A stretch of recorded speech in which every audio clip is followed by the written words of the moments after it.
here's my review of Ghost of Tsushima. First of all, let me start off by saying how beautiful this game is. When I played Red Dead Redemption 2 in 2018, I thought that nothing could beat this graphics and attention to detail. However, Ghost of Tsushima proved me wrong with its lush environment. With over 40 biomes, these go from forests, snowy mountains, swamps, and shores along the coastline of Tsushima, and I loved it. I couldn't get enough of exploring the whole island just by walking or riding my horse to unknown places.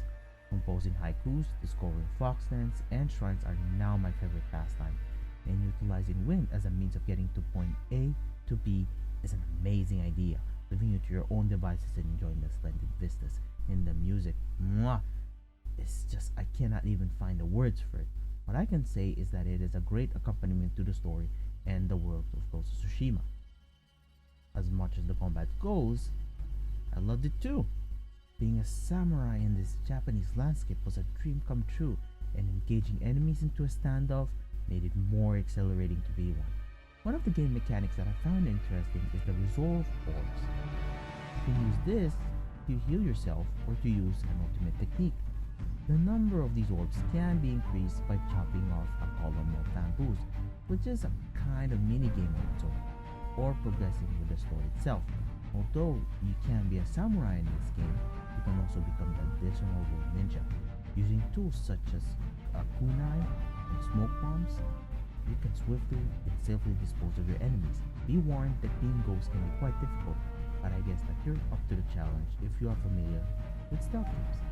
But I do have little nitpicks for the gameplay. The camera can very much get in the way of combat, and I would often get killed by enemy AI because it closes too much to Jin in close quarters combat. Also, I found it odd at first why there's not a lock-on system put in place, especially when you're up against multiple enemies at the same time. Even Sekiro, with its annoying camera system, has a lock-on in place. Why not this game though? Wanna know what I think? Based on my opinion, the developers removed the lock-on in this game in order to create tension, and so that you think carefully before you act. As such, you always have to be precise with your strikes, like a true samurai. Concerning AI, it is a hit or miss in this department. The AI in this game can be very challenging, especially in hard difficulty. Even if you use the ghost tactics in thinking in an enemy base or during the main mission, not being careful can mean certain death. And during combat, the enemies are more aggressive than a normal difficulty.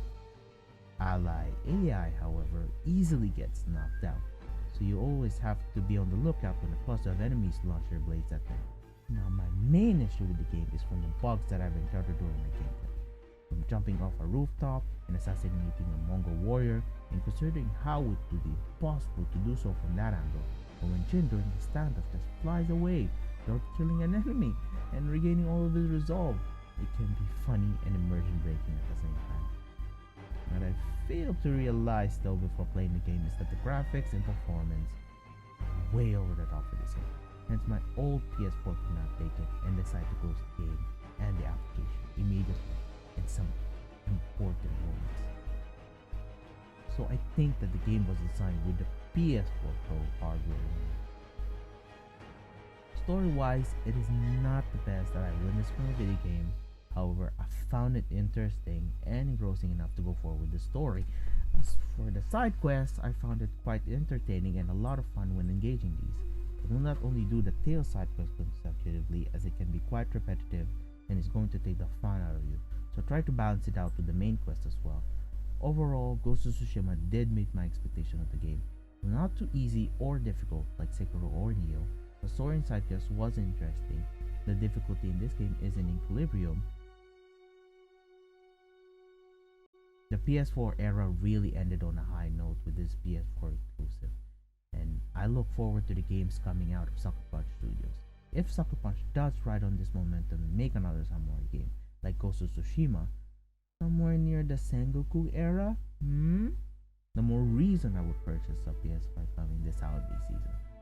My rating of this game comes out as a 8 out of 10. If it wasn't the multiple bugs that took me out of the game, and the PS4 breaking moments during crucial parts of the game, I would give it 1 more point or even 2. But as it stands, and based off my experience now with the game, the 1 month delay wasn't enough to polish the clarity as I mentioned before. However, it is a must get when they eventually fix the current bugs playing the game as a whole. And it could be even Game of the Year for some. To end this review, Sucker Punch Studios, thank you very much for making this game. You have made my samurai heart quite happy.